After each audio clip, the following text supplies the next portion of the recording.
Hello' guys, আমি ইতিমধ্যে সকলোৱে গম পাইছোঁ যে স্পেচিয়েল ইণ্টেনচিভ ৰিভিজন অৰ্থাৎ ভোটাৰৰ বিশেষ নিবিড় পুনৰীক্ষণ অসমত হ'বলৈ গৈ আছে, যোনটো কিছুদিনৰ আগতে বিহাৰত কণ্ডাক্ট কৰা হৈছিলে। আৰু বিহাৰত এই যোনটো ৰিভিজন কৰা হৈছিলে, সেই ৰিভিজনত প্ৰায় 65 লাখ মানুহৰ নাম ভোটাৰ লিষ্টৰ পৰা কৰ্তন কৰা হৈছিলে।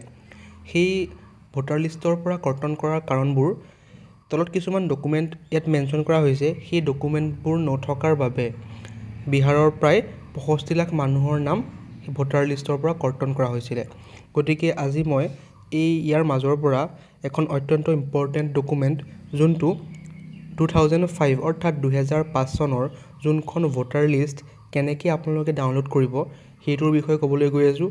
আৰু আপোনালোকক ষ্টেপ বাই ষ্টেপ গাইড দেখাম যে কেনেদৰে আপোনালোকে সেই 2005 চনৰ ভোটাৰ লিষ্টটো ডাউনলোড কৰিব আৰু আপোনালোকে নিজৰ নামটো তাত কেনেকৈ চেক কৰিব। গতিকে ভিডিঅ'টো শেষলৈকে চাওক। যদিহে নতুন হয় চেনেলটো ছাবস্ক্ৰাইব কৰি দিব, এটা লাইক কৰি দিব।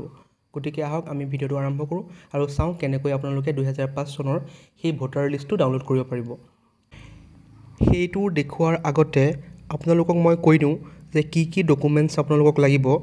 যদিহে আপোনালোকৰ জন্ম 1987 জুলাই মাহৰ আগত হৈছিলে, তেনেহ'লে নিজৰ যিকোনো পৰিচয় পত্ৰ অৰ্থাৎ আইডেণ্টি কাৰ্ড আৰু নিজৰ নাম থকা 2005 চনৰ ভোটাৰ তালিকা, যোনটো মই এতিয়া দেখাব গৈ আছোঁ, এই দুটা ডকুমেণ্ট লাগিব।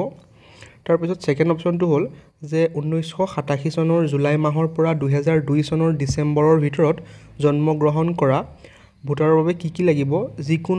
নিজৰ যিকোনো পৰিচয় পত্ৰ, জন্মৰ প্ৰপত্ৰ, যোনটো এতিয়া বাৰ্থ চাৰ্টিফিকেটৰ ভিডিঅ' এটা মই দিছোঁ, আপোনালোকে তাত চাব পাৰে যে কেনেদৰে আপোনালোকে পলম হোৱা জন্মৰ প্ৰমাণপত্ৰ উলিয়াব পাৰে বা ৰেজিষ্ট্ৰেশ্যন কৰিব পাৰে, আপোনালোকে চাই ল'ব।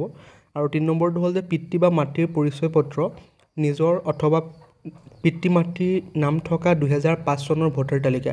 গতিকে 2005 চনৰ ভোটাৰ তালিকা এটা ইম্পৰ্টেণ্ট ৰোল প্লে' কৰি আছে স্পেচিয়েল ইণ্টেনচিভ ৰিভিজনত। যদিহে আপোনালোকৰ জন্ম 2002 চনৰ পিছত হৈছিলে, তেনেহ'লে কি লাগিব। নিজৰ যিকোনো পৰিচয় পত্ৰ অৰ্থাৎ আইডেণ্টি কাৰ্ড, জন্মৰ প্ৰপত্ৰ, পিতৃ মাতৃ উভয়ৰ পৰিচয় পত্ৰ, পিতৃ মাতৃৰ নাম থকা 2005 চনৰ ভোটাৰ তালিকা। যদিহে আপোনালোকৰ জন্ম 2002 চনৰ পাছত হৈছিলে, এইকেইটা ডকুমেণ্ট আপোনালোকৰ ইম্পৰ্টেণ্ট হয়। গতিকে এইকেইটা ইম্পৰ্টেণ্ট ডকুমেণ্ট আছিলে। আৰু এতিয়া মই আপোনালোকক দেখাম যে কেনেদৰে আপোনালোকে 2005 চনৰ ভোটাৰ লিষ্টটো আপোনালোকৰ নিজৰ ডিষ্ট্ৰিক্টৰ বা নিজৰ ৱাৰ্ডৰ কেনেকৈ ডাউনলোড কৰিব।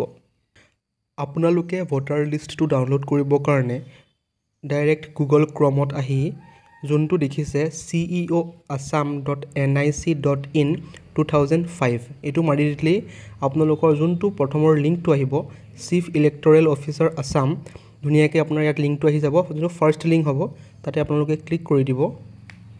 ক্লিক কৰি দিয়াৰ লগে লগে আপোনালোকৰ এনেকুৱা ধৰণৰ এটা পেজ অ'পেন হ'ব।